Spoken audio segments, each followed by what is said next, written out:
मैं तो इस जो सरकार अभी सेंटर में है, स्टेटों में बहुत नालायक सरकार, ज़्यादा उम्मीद नहीं करता, लेकिन अपने समाज को समय समय पर जागरूक करना भी जरूरी है। आगे 2023 का चुनाव आ रहा है, मध्य प्रदेश, राजस्थान, छत्तीसगढ़, तेलंगाना का, और फिर 2024 का भी चुनाव है। हम इस देश में अपने आगे संविधान को छिन्न भिन्न होते हुए उसके अधिकारों को खत्म होते नहीं देख सकते। आज के धरने का जो धरना हुआ उसका उद्देश्य क्या था?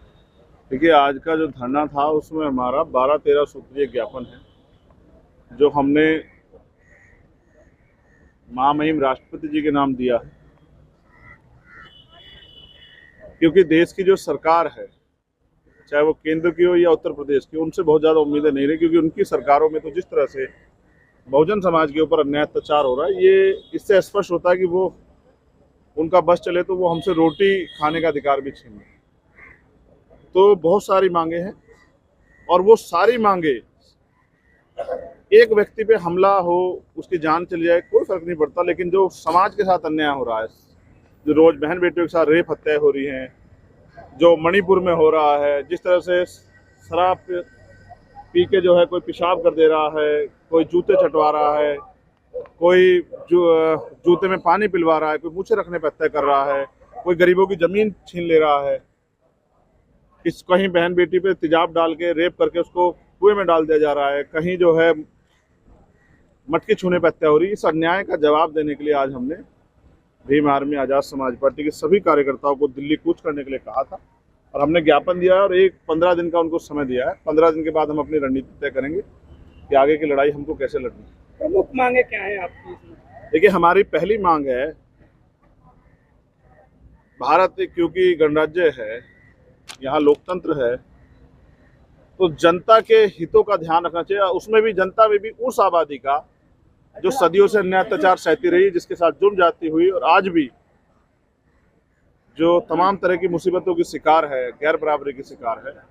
हमारी पहली मांग ये है कि उत्तर प्रदेश में पिछले 10 सालों के अंदर एक भी शेड्यूल कास्ट का जज HJS के जरिए भर्ती नहीं है। ये एक षड्यंत्र बना के, ऐसा ही पिछड़ी जातियों का हाल है, जबकि हमें 21.5-22% आरक्षण है, 27% पिछड़े वर्ग का आरक्षण है, फिर भी उन्होंने किस तरह से हमें रोका जाए। जब वो हमें कंपटीशन में नहीं रोक पाते, तो उन्होंने इंटरव्यू में एक बैरियर लगा दिया कि 80 से ज़्यादा नंबर आने चाहिए, और इंटरव्यू में नंबर देने वाले उनके लोग हैं, तो वो 70 से 79 के बीच देके हमारे लोगों को रोक देते हैं। ऐसा एक मामला आपने एक आदिवासी बच्ची के साथ भी सुना होगा। ये एक षड्यंत्र है हमें हायर जुडिशरी से रोकने का, क्योंकि HJS के जरिए जो भर्ती होगा वो 10 साल में हाईकोर्ट का जज बनना है, और जब हाईकोर्ट में हमारे लोग होंगे तो हमारे साथ जो अन्याय हो रहा है वो कहीं ना कहीं जो है ना, उस पर रोक लगेगी। इसलिए हमारी मांग ये है कि हायर जुडिशरी में SC ST OBC को जनसंख्या के आधार पे आरक्षण जो है की व्यवस्था की जाए। हमारी दूसरी मांग है कि आपने SC ST आयोग बनाया हुआ, उस आयोग का फायदा क्या है? उसका काम है ये कि जो SC ST के साथ अन्याय अत्याचार हो रहा है वो उस पर निगरानी करें, लेकिन आपको जान के अचरज होगा कि 20-20 हज़ार फाइलें पड़ी हैं, कोई पूछने वाला नहीं है, इतने ज्ञापन जाते हैं, कोई सुनवाई नहीं हो रही है। इन सब से ये महसूस होता है कि हमारे ज्ञापन शायद वहाँ कोई देख भी नहीं रहा। और कुछ स्टेट तो ऐसे जैसे बिहार है, वहाँ आयोग ही नहीं है, उत्तर प्रदेश अभी आयोग के अध्यक्ष ही नहीं है 2.5 साल से। इसका मतलब इन सब संस्थाओं का, जो संस्थाएं हमारी पैरवी के लिए थी, हमें संरक्षण देने के लिए थी, उनको पंगु बना के सरकारों ने छोड़ दिया। इसलिए हमने मांग की है कि SC ST का एक तो जो जज हो वो कोई पॉलिटिकल आदमी होने की बजाय उसको हाई कोर्ट या सुप्रीम कोर्ट के जज को बनाया जाए, जिसको जानकारी अपने अधिकारों की। और दूसरा, जिला लेवल तक भी आयोग का गठन किया जाए, और उनका काम हो कि वो SC ST के साथ जो अन्याय अत्याचार हो रहे हैं उन पर निगरानी रखे, और जो अधिकारी, चाहे वो इन्वेस्टिगेशन में या जो और कहीं किसी उसमें एविडेंस पे जो गलतियां की जा रही है, उनको पकड़ के ऐसे अधिकारियों पे कार्रवाई करने का काम करे, सेक्शन 4 में मुकदमा दर्ज कराने की मदद कराए। हमारी तीसरी मांग है, जो बहुत महत्वपूर्ण है, एक्ट से जुड़ी हुई है। हमने मांग की है कि एक्ट में प्रावधान है कि 7 साल से ज्यादा प्रैक्टिस किए वकीलों की एक पैनल बनेगा, जिसका काम होगा कि वो कोर्ट की पैरवी पे निगरानी रखें। हम लोग लीगल में सबसे पीछे रहते हैं, इसलिए हम लीगल को मजबूत करने के लिए हमने मांगे की हैं क्योंकि 2018 में जब संशोधन हुआ एक्ट में, बीजेपी ने इसका बहुत गुणगान किया कि हमने एक्ट में वो किया, लेकिन उस एक्ट को इतना कमजोर कर दिया है। उसमें प्रावधान है कि 60 दिन के अंदर सजा होनी चाहिए। आप बताओ कितने मुकदमे में 60 दिन के अंदर सजा हो रही है? ये सब सत्ता के संरक्षण में हमारे अधिकारों का हनन किया जा रहा है। इसलिए हमने ये भी मांग की है कि एक्ट में जो 8,25,000 रुपए मिलते हैं एक व्यक्ति को, अगर सामने वाला कोई फेस वैल्यू वाला वकील खड़ा कर ले 10-20 लाख की फीस वाला, तो हमारा आदमी क्या करेगा? हत्या, रेप जैसे मुकदमे अपने लोगों को बचाने के लिए लोग खड़े करेंगे। तो ऐसे में हमारी तरफ से कौन वो होगा? इसलिए हमने मांग की है कि SC ST के जो हीनियस क्राइम, जैसे वो 307 का मामला हो, वो 302 का मामला हो, वो 376 का मामला हो, हत्या, रेप, ऐसे मामलों में, हिरासत हत्या या अपमान के मामलों में 50 लाख रुपए की आर्थिक मुआवजा जो है वो पीड़ित के परिवार को मिले, प्लस उसको एक सरकारी नौकरी मिले कि जिनके परिवार से व्यक्ति चला गया उनको अपने पैरों पर खड़े होने का अवसर मिले। प्रमोशन में रिजर्वेशन SC ST OBC के सभी कर्मचारियों के लिए जो आर्टिकल 16(4)(a) कहता है, प्रमोशन में रिजर्वेशन की व्यवस्था सरकार कराए। सुप्रीम कोर्ट ने आदेश दिया कि होना चाहिए, लेकिन ये कह दिया कि सरकार चाहे दे सकती है। कोई सरकार नहीं देगी, क्योंकि हमारी सरकार तो है नहीं बहुजनों की। तो इसलिए हमने मांग की प्रमोशन में रिजर्वेशन SC ST OBC कर्मचारियों को दिया जाए। फिर हमारी ये मांग है कि जाति आधारित जनगणना हो। आप पहले SC ST की जनगणना कराते, अब आपने वो भी बंद कर दी। वो 21 में होनी थी, 23 चल गया आपका, तो आप जवाब नहीं दे रहे हैं। और सबकी तो 19 जो है वो जातिगत जनगणना जो है वो 1931 के बाद हुई नहीं है।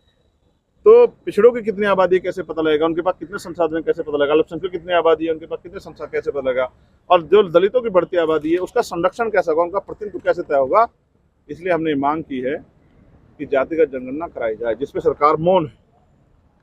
जब जातिगत जनगणना होगी तो ये पर्दा हट जाएगा किसके अधिकार किसने छीन रखे। हमने जो जिन सरकारी उपक्रमों का निजीकरण कर दिया है, हमने उनको राष्ट्रीयकरण करने का, और इसके जरिए जो सरकारी नौकरियों में आरक्षण व्यवस्था खत्म की जा रही है, ये खत्म ना हो, इसलिए हमने निजीकरण के विरोध किया और कहा है कि सरकार निजीकरण पर रोक लगाए।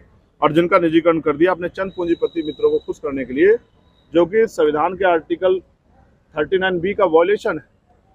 39B ये कहता है कि चंद लोगों के हाथ में देश की संपत्ति को नहीं दिया जा सकता है। तो हमने मांग की है कि भाई ये अन्याय रोका जाए और निजीकरण बंद किया जाए। उसके बाद आरक्षण के साथ जो घोटाला रहा है वो बंद हो निजीकरण के जरिए। पुरानी पेंशन स्कीम को लागू करने की हमने मांग की है। अग्निवीर के जरिए जिस तरह से पहले हमारे बच्चे सेना में जाते थे, दलित पिछड़े वर्ग, किसान कामगार बच्चों के लोगों के, अब वो बंद हो गए। 4 साल की नौकरी, और 4 साल में भी जब ट्रेनिंग से बहुत सारे बच्चे भाग आए, इसलिए अग्निवीर योजना खत्म करके पुनः भर्ती जो है, भर्ती काम वो शुरू किया जाए। हमने तो बहुत दिन पहले भी कहा कि अगर क्या जाति आधारित रेजिमेंट आपको रखनी है तो हमारी आप चमार रेजिमेंट पुनः बहाल कर दो। आप और जातियों को भी सम्मान देते, उनको भी देश सेवा का मौका दो। आप गुर्जर रेजिमेंट बना दो, आप अही रेजिमेंट बना दो, आप प्रजापति रेजिमेंट बना दो, या फिर देश की सेवा करने वाले समाज को भी पुनः आप उनकी रेजिमेंट बहाल करके मौका दें। हमने किसानों के लिए MSP पे गारंटी की बात की है, और फिर हमने ये भी बात की है कि किसानों को पे जो झूठे मुकदमे लगा के उनको परेशान किया गया 13 महीने के आंदोलन में, मुकदमे वापिस हों। और जो किसान सम्मान निधि आप दे रहे हैं 6,000 रुपये, उसको बढ़ा के 24,000 रुपये किया जाए, क्योंकि हमारे यहाँ बहुत सारा ये क्षेत्र किसानों का है। किसानों का और मजदूरों का अपना एक अलायंस है नेचुरल, तो उनको भी जो है ना इसकी सुविधा का फायदा मिले। हमने आउटसोर्सिंग के जरिए जिस तरह से आरक्षण व्यवस्था पर भी कुठाराघात हो रहा है, और जिस तरह से समान काम समान वेतन का प्रस्ताव और अधिकार जो है संविधान देता है, उसका जो उल्लंघन हो रहा है, इसके खिलाफ भी हमने मांग की है कि समान काम का समान वेतन। अगर आप किसी को ठेके में भी रख रहे, पहले ठेकेदार और संविदा कर्मी खत्म होनी चाहिए, क्योंकि जिनकी ताकत है वो अपने लोगों को रख कर फिर खत्म कर देते हैं, और सबसे ज्यादा नुकसान हो रहा है हमारे लोगों को, जो सफाई कर्मचारी काम करते हैं। इसलिए हमने मांग की है कि जो ठेके पे काम कर रहे हैं उनको आरक्षण का नियमावली का पालन करते हैं, उनको आप परमानेंट करें। इससे हमारे दिल्ली में लाखों कर्मचारी परमानेंट हो जाएंगे। या फिर आप उनको अगर ठेकेदारी पे भी काम लेना चाहते हैं, तो जब आप सरकारी को 50,000 रुपये दें तो उसको 50,000 रुपये दो, जब आपसे उसी वही काम ले रहे हो। उसके साथ साथ हमारी और महत्वपूर्ण मांग है कि UCC की बात सरकार कर रही है, उसको चुनावी एजेंडा बना रही है।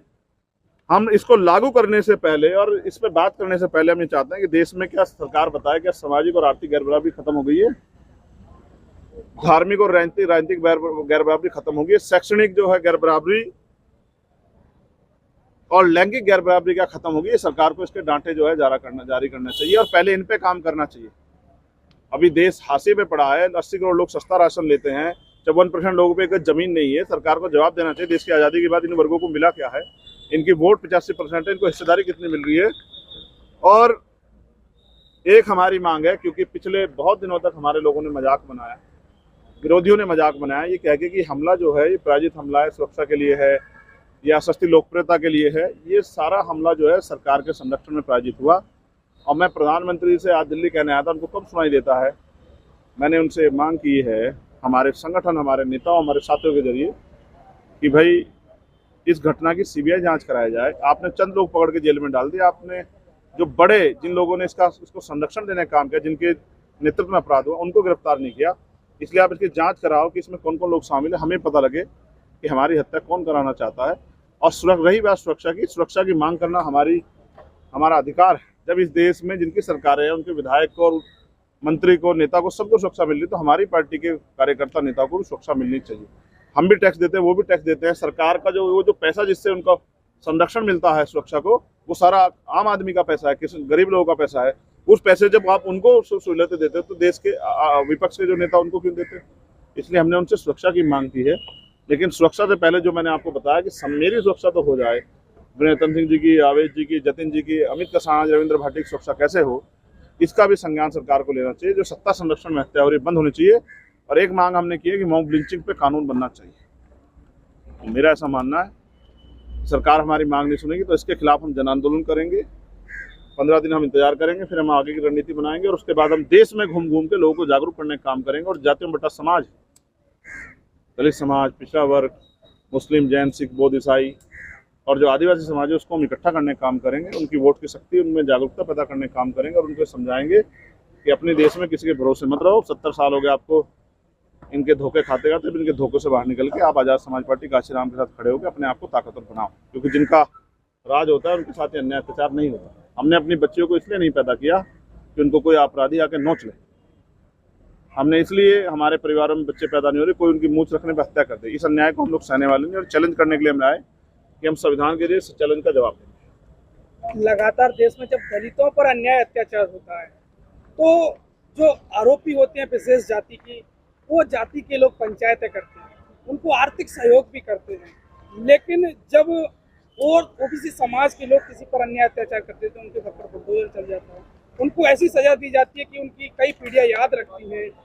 तो इस पर आपका क्या विचार? कानून, भारत में कहते हैं कानून सबके लिए जन्म से अधिकार है, लेकिन कानून यहाँ ताकतवर लोग कानून से खेलते हैं और गरीबों के लिए कानून जो है ना, वो गले की फांस बन जाता है। मैं कानून का पालन करना चाहता हूँ, लेकिन मैं चाहता हूँ कानून के नाम पे किसी एक समुदाय को प्रताड़ित न किया जाए, किसी एक समुदाय को छूट न दी जाए। और देखो, फिर आप मेरी मानो, मेरे कहने से कुछ नहीं होगा। समाज अब तक तैयार होकर अपनी राजनीतिक ताकत नहीं बनाएगा। इस अन्याय को समाज को सहना पड़ेगा, क्योंकि यहाँ लोकतंत्र है। वो चाहें तो किसी गरीब के बेटे को भी ताकतवर बना सकते हैं और किसी अमीर को भी कुर्सी से उतार सकते हैं। तो देश भर से आपने कार्यकर्ताओं को बुलाया, इतना बड़ा आंदोलन आज जंतर मंतर पर देखा, तो आपको क्या लगता है थोड़ी बहुत मांगों पर विचार किया जाएगा सरकार को? मैं तो इस जो सरकार अभी सेंटर में है, स्टेटों में बहुत नालायक सरकार, ज़्यादा उम्मीद नहीं करता। लेकिन अपने समाज को समय समय पर जागरूक करना भी जरूरी है। आगे 2023 का चुनाव आ रहा है, मध्य प्रदेश, राजस्थान, छत्तीसगढ़, तेलंगाना का, और फिर 2024 का भी चुनाव है। हम इस देश में अपने आगे संविधान को छिन्न भिन्न होते हुए उसके अधिकारों को खत्म होते नहीं देख सकते। हम सिपाही हैं मिशन के, हम लोग लड़ेंगे। इसलिए समाज को अभी से तैयार करना है कि वो, और आज अग्नि परीक्षा थी कार्यकर्ताओं की, इतनी धूप में भी लोग डटे रहे। इससे स्पष्ट होता है कि बिहार में आजाद समाज पार्टी के कार्यकर्ताओं बहुत सारा उन्होंने कमर कस दी। आजाद समाज पार्टी का क्या स्टैंड है 2024? अभी 2024 दूर है। एनडीए मैं फिर आपसे कहूंगा कि हमने सभी लोगों को आजमाया और हमारे हिस्से में क्या है ये आप बेहतर जानते हैं। मैंने आज साथियों से भी कहा, जो विपक्ष दल के लोग आए थे, कि अपने अपने स्टेटों में भी सुधार करना चाहिए। जैसे मैंने आज बिहार वाली सरकार का, सामाजिक न्याय की सरकार है हमारी वहाँ, कि भाई अपने यहाँ आयोग तो बना लो, आपके यहाँ जो न्याय है उस पर तो ठोस कार्रवाई कर दो, विश्वास तो पैदा होने दो समाज में। कांग्रेस की सरकार है राजस्थान में, मैंने उनसे भी कहा कि आपके यहाँ रेप, हत्या, इतने अत्याचार हो रहे हैं, आप आंख बंद करके क्यों बैठे हैं, अपने नेताओं को कहो। तो मैं व्यक्तिगत रूप से आपसे कहूँगा, बाकी पार्टी की लीडरशिप का जो आदेश होगा, जो उनका स्टैंड होगा, मैं उसी पे बात कर सकता हूँ। आज मैं ये कुछ बड़ी बात इस पर नहीं कह सकता, लेकिन अभी 2023 के चुनाव के लिए पार्टी ने मेरी ड्यूटी लगाई है। छत्तीसगढ़, राजस्थान, तेलंगाना, मध्य प्रदेश में आजाद समाज पार्टी अपने बलबूते मजबूत से लड़ेगी और हमारा प्रयास रहेगा छोटे छोटे दल को लेके, जिस तरह से हमने करके भी दिखा 12 फरवरी को भोपाल में, हम एक बड़ी ताकत बना के सत्ता की चाबी अपने हाथ में लेने का काम करेंगे। आप एनडीए इंडिया से कोई अलग गठबंधन बनाना चाहते हैं क्या? नहीं, हम तो बहुजनों का गठबंधन बनाना चाहते हैं। तो अलग अलग ही होगा ना? अगर उन किसी के गठबंधन में बहुत सारे लोग हैं, किसी के में कम लोग हैं, लेकिन अगर उनके किसी के भी गठबंधन में हमारे मुद्दे हो, क्योंकि देखो हम अगर किसी के साथ जाएंगे तो हम अपने मुद्दों के साथ जाएंगे, अपने समाज की सुरक्षा के लिए जाएंगे, अपने समाज के सशक्तिकरण के लिए जाएंगे, अपने समाज को अपने पैरों पर खड़ा करने के लिए जाएंगे, ना कि कुर्सी के चक्कर में। तो हम अपने जिसके साथ जाएंगे, जो हमने आपको एजेंडा बताया, ये हमारा एजेंडा है 2023 का भी, 24 का भी, ये हमारा घोषणा पत्र भी, हम ताकत में आएंगे उसको लागू करेंगे। लेकिन अगर जो भी जिनके साथ भी बातचीत अगर कभी होगी, क्योंकि ये पार्टी का फैसला होगा, तो वो हमारे एजेंडे पे होगी, ना कि कुर्सी के लिए। कुर्सी तो यहाँ बहुत लोग आगे बैठे हुए हैं, आरक्षण की वजह से बहुत सारे एमपी एमएलए बनते हैं। आप बताओ कितने अपने समाज के लिए लड़ पा रहे, बोल भी नहीं पाते। जिस तरह से आदिवासियों के साथ मणिपुर में हो रहा है, उन बच्चों के साथ कौन जवाब देगा? रूह कांप जाती है, नींद नहीं आती है, जिस्म छन्नी हो जाता है, जो अन्याय हो रहा है, कौन जवाब देगा? कैसे रहेंगे बहन बेटे सुख से? बीजेपी की सरकार है, केंद्र में भी, स्टेट में भी, कौन जवाब देगा?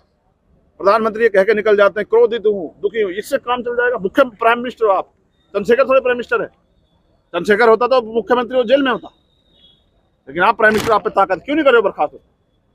क्यों नहीं वहां इमरजेंसी लगा रहे हो? क्यों नहीं वहां सेना भेज के और जो इस तरह के आरोपी उन सब पे कार्रवाई कर रहे हो?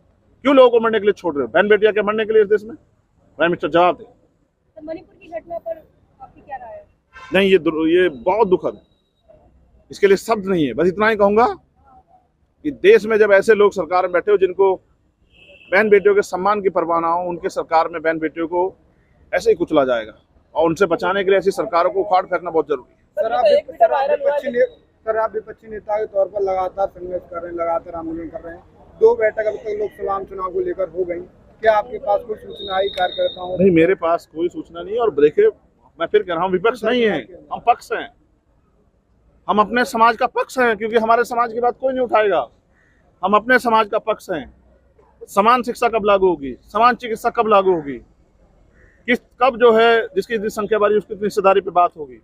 कब जो है गरीबों को, दलितों को, पिछड़ों को, आदिवासियों को जमीन मिलेगी? अल्पसंख्यक लोगों को कब उनके साथ धार्मिक जो भेदभाव हो रहा है वो बंद होगा? कब उनके साथ मॉब लिंचिंग बंद होगी? कब एनसीआरबी का डाटा 50,000 का रिकॉर्ड नहीं दिखाएगा हर साल का कि बेटियों को नोच लिया गया है? कब बंद होगा? इसलिए हम पक्ष हैं, हम कोई विपक्ष नहीं है। एनडीए और इंडिया लगातार दोनों में बड़े समाज का वर्ग नेतृत्व करने वाला कोई भी नेता नहीं है दलित समाज के, तो आप किस नजर से देख रहे हो? मैं क्यों देखूं उनको? अपने समाज को देखूं जिनके साथ अन्याय अत्याचार हो रहा है, या उनको देखूं? और क्यों भाई, मेरे पास इतना समय है कि मैं देखता रहूं? वो अच्छा है, बहुत अच्छा काम कर रहे हैं, उनको चाहिए अच्छा काम करें। लेकिन आप भी जानते हैं कि इस देश में भारतीय जनता पार्टी जिस तरह से राजनीति कर रही है, जिस तरह से सत्ता के द्वारा मशीनरों का दुरुपयोग कर रही है, जिस तरह धन बल की राजनीति कर रही है, पैसा बांट के और पैसा फेंक के और पैसा लुटा के लोगों की वोट को खरीदने का काम कर रही है, उसका मुकाबला करने के लिए अगर आज कोई उसका मुकाबला कर सकता है देश में, तो वो अम्बेडकरवादी कर सकता है। ये बात आप जानते हैं। इंडिया में शामिल है, स्वागत है। और अखिलेश भी है। आपको न्योता नहीं मिला था? नहीं, मुझे न्योता नहीं, मैं तो साफ कहने वाला आदमी, मुझे कोई न्योता नहीं था। और न्योता, मैंने कहा न्योता आएगा अभी, तो भी मुद्दे हैं, पहले मुद्दों पे बात होगी। सरकार बदल जाए तो हमारे मुद्दों को क्या होगा ये भी जवाब देना पड़ेगा ना। तो पहले मुद्दों बात होगी, समाज की बात होगी, पहले इस समाज को जातिगत जनगणना की बात होगी, प्रमोशन रिजर्वेशन की बात होगी, निजीकरण पे जो है उसका राष्ट्रीयकरण की बात होगी, मॉब लिंचिंग के खिलाफ कानून की बात होगी। और आप जानो, आप अलग चैनल चलाते हो, आप अलग चैनल चलाओ, अलग चैनल, सब काम कर रहे हो ना, तो किसी को बड़ा छोटा थोड़ा, ये हम सब के लिए समान है। हम अपने समाज के का नेतृत्व कर रहे हैं, और उस समाज की सुरक्षा, रक्षा, उनके अधिकारों की रक्षा, सुरक्षा, संविधान की रक्षा, सुरक्षा हमारी जिम्मेदारी है, और हम ये करके दिखाएंगे। क्या कभी विचारधारा पर और क्या मुद्दों पर बात हुई विपक्षी नेताओं? नहीं, मैंने कहा कि मैं उस पर कोई बात ही नहीं कर रहा हूँ। मैं तो अभी हॉस्पिटलाइज था, अभी तो आगे 21 के प्रोग्राम में शामिल हूँ, अब फिर मैदान में जाकर लड़ूँ। लास्ट एक सवाल है, मध्य प्रदेश और राजस्थान, छत्तीसगढ़, 4 राज्यों में चुनाव है कुछ महीने बाद, क्या रणनीति है आपकी 2023 के चुनाव में उतरने की? क्योंकि वहाँ मजबूत पार्टियां चुनाव आज लड़ेंगी। दिल्ली मजबूत मत कहो, मजबूत बहुजन समाज है, जिनका वोट है वही मजबूत है। आप लोग ये कहते रहते हो, इसलिए हमारा समाज का मनोबल गिरा हुआ है। सर, मध्य प्रदेश में साइकिल रैली कब से होने वाली है? जो कुछ भी होगा पार्टी उसकी डेट डिक्लेयर करेगी, और आप आना ना, बहुत सारे सवालों के जवाब मध्य प्रदेश में दे देंगे। धन्यवाद।